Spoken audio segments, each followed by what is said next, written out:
how much of it was that curiosity to build something, and how much of it was frustration with existing logistic systems that are out there? Yeah, actually, a lot of times I don't think about what's out there. I don't do a lot of research. I I think might try to think of what might be the ultimate system, and then I kind of start noodling on that, and then make some sketches and start to think it through, see if it's possible to even build it. Um, and once we get through that stage, then we actually we get to the actual detailed design and go on from there. What's your process? Curious about that. I work with mechanical engineers, but it's kind of abstract and esoteric for me. Like I always walk by mechanical engineers and they have the SolidWorks or Yep. CAD open, and they're manipulating design. Do you start on paper? Do you jump straight into modeling? Like Yeah, how do you work? that's a good question. So we used to use a lot of sketches before there was CAD. We do sketches, lots of sketches. So I'm actually pretty good at sketching. But then the CAD came along, and I kind of stopped using sketches now. I'll make what I call a cartoon. So Okay. first you have to visualize. First you have to think of the idea. Might make a few little sketches, but it has to be visualized in your head first.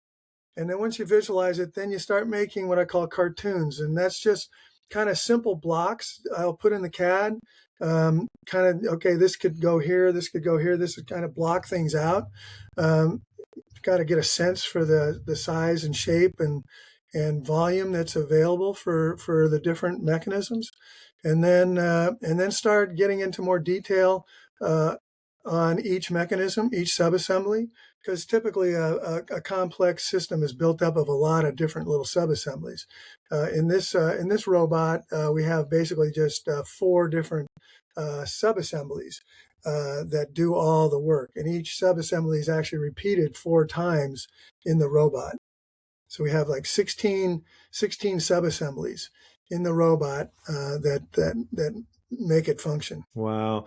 That as you were explaining your process of starting with the larger blocks, the cartoon, you use the term, and then you go into details. I don't know why it made me think of Bob Ross, the painter, the personality, um, and how painting is an analogy. I don't know if you would agree, where you start off with big portions, right? Foreground, background, and you increase fidelity, and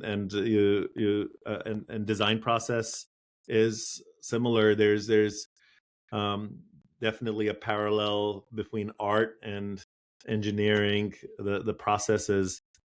Yep. Um, Yeah, and then you get to the point where you get down where you're actually putting in all the hardware. The kind of at the very end, you have all the holes in there, and then you start putting in all the nuts and bolts and screws, washers. Every little component's got to be put in. mhm. And it's that's one thing that's great about CAD these days is you can download all these components, basically from the internet and just throw them into the model. Yeah, and do 3D print from there? A lot of times, yeah, we'll make 3D printed uh, prototypes, and I've got some of the stuff from the Stakabl system printed, and so we can test it. Sometimes I just build something out of wood. I also have a wooden mock-up, so you just kind of get a feel for the size. Got it. What's tougher in that whole process? The first prototype, um, getting to that stage, or actually getting to a system that's integrated and working? That's another good question. Well, the fun part is designing and building the prototype. Okay, so that's I guess you'd call that, and that might be the easy part, but then it gets harder from there because then you got to take it, you got to take those, you got to build multiple versions of that, you got to iterate, you got to find out all the problems, and keep testing and iterating, and so that's not quite so fun, but it is a part of the process, and I enjoy the whole process.